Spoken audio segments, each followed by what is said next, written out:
Hello and welcome to the Grand Line Review, your source for everything One Piece. Today we have a review of Chapter 940, The Spark of Rebellion. And look, I'll be pretty honest with the get-go from this one, I think I'm in a bit of a slump with One Piece manga over the past month and a bit. Which is not to say that these chapters have been bad, not at all. We're just in that awkward middle period of an arc where it feels like it's taking forever to get to anything. We've gone through this before with Whole Cake Island, Dressrosa, Punkazzo, the list goes on. And this chapter continues that tradition quite strongly. And if I was to identify why, I'd say it was because half of the chapter focuses on an arc-exclusive character who up until this point was fairly minor, and the other half focuses on progressing stuff we already know in the prisoner mine with very little new information provided. Once again, this isn't bad at all, it's just the nature of reading such a mammoth story on a weekly basis. In fact, I really liked the Yasu stuff this week. He's gone from somebody who I thought would have very minimal impact on the story to quite possibly one of the most intriguing characters introduced thus far. And a lot of that spawns from the fact that neither Kanjuro or Shinobu knows who he is. As a result, Yasu has this newfound air of mystery about him, and I have a profound desire to see more of him and discover his secrets. I'm also beginning to get an incredibly tragic vibe from Yasu, because it would be a very Oda thing to do to, juxtapose his smiling and seemingly joyous attitude with something so incredibly terrible that it informs why he behaves this way. What I'm thinking of is something along the lines of Jaguar D Soul's fate and how he laughed through it and taught Robin to do the same. So then when you see shots of the two of them laughing, it's even more tragic than if they'd simply been crying. So as of right now, I'm very much mentally preparing myself to be completely emotionally wrecked by either Yasu's past or whatever the future has in store for him. And I'll give this segment another piece of credit as well, because I think this is the first time that I have felt legitimate sympathy for the citizens of Wano. I mean, they've been through some pretty horrific things, but just like I mentioned above, juxtaposing that with laughter and smiles makes it all hit home so much harder. Like seeing all of those people, most of whom are likely to die imminently, being taken care of essentially by the medicine of laughter is heartbreaking. It's like Yasu is a doctor tending to their wills and spirits as their bodies fail them. We did also learn that Toko is his daughter, which explains a lot about her, but when everything is said and done, it's looking a lot less like Yasu is going to turn out to be Denjiro, the third of the missing scabbards we're looking for, and if anything, I'm starting to feel like his role may be even more important than being one of the scabbards. And hey look, I might be going overboard here, but I could see a situation in which the entirety of the Wano arc rests on his shoulders at some point. Like at some desperate point during the final showdown when all hope is turned to despair, he'll pop up with his usual smiley persona and inspire everyone to keep going and turn the tide somehow. And maybe that could even be his tragic ending, like he decides to take on Kaido alone, gets killed, and causes a massive emotional response from everyone else, shifting momentum to the good guys. Or maybe not, who knows? I just think that with this chapter, Yasu is being seeded to have a very important action coming up in the future. And speaking of that thing, the future, if there's one reason why Kanjuro and Shinobu wouldn't know who this guy is, it may have to do with that whole time travel thing. Like here's a crackpot idea. What if Yasu is actually a future version of Momonosuke, who I just picked out because the two have very similar top-knot things going on, and that would explain why he knows everyone but they don't know him. I mean, yes, of all the time travel ideas I've had, I feel like this one is the least likely because it would involve traveling back in time and that's supposedly impossible. But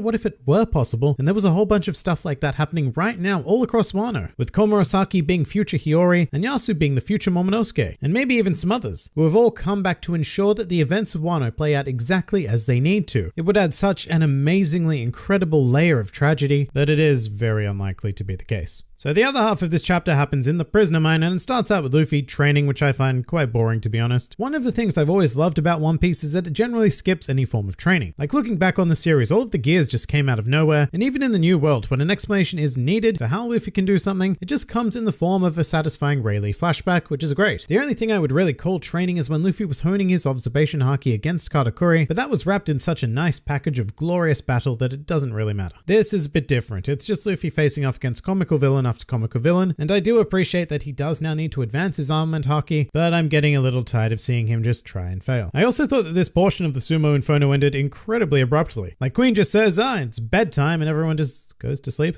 I thought that the whole point of this Sumo Inferno thing was to bombard the combatants with endless waves of opponents so as to completely drain, overcome, and eventually execute them, rather than giving them any time to rest. And yes, I appreciate that a line was dropped about not getting any food and blah blah blah, but it still feels just a bit jarring to have this sudden interlude. Although it did go on to give us a very funny shot of Raizo popping out of Carabo, and Luffy's hilariously quick forgiveness of him. And it even started to remind me of Impelled Down a bit, when Raizo said something along the lines of Carabo's power being quite useful, in a very similar way in which it was Ivankov, I think, said Crocodile's powers would be very useful in their escape. That's not the only similarity to Impel Down either, as it looks like the plan is now to conduct a mass breakout to assist in the battle against Kaido. And with that, the chapter ends with Olin encroaching on the prisoner mine, which is very exciting, but it was a bit of an underwhelming shot. It's very wide, very vague, and doesn't give me quite the oh shit stuff's about to go down vibe that I feel was its intention. However, I'm definitely thrilled that Chopper's group is approaching, and I cannot wait to see how Luffy will react to Big Mom. And there were some other tidbits in this chapter, like Haki in Wano being named Ryuo, as well as Law leaving the group to go and save his own crew. He has a bit of a threat in regards to ending their alliance as well, but I don't think that anything is going to seriously come from it. If anything, this seems like an excuse for Law to perhaps encounter Hawkins or Drake and start getting them involved in this whole plot. Look, after going through the chapter like this, it was actually pretty great. Although I can't deny that my immediate feeling after reading it was a bit meh, but I think that's just how it goes in the mid-arc blues. There were a lot of great character moments this week and some fine storytelling, so there's really nothing to complain about, except that the things that are promised to come are seemingly so great that at times, they overshadow chapters like this.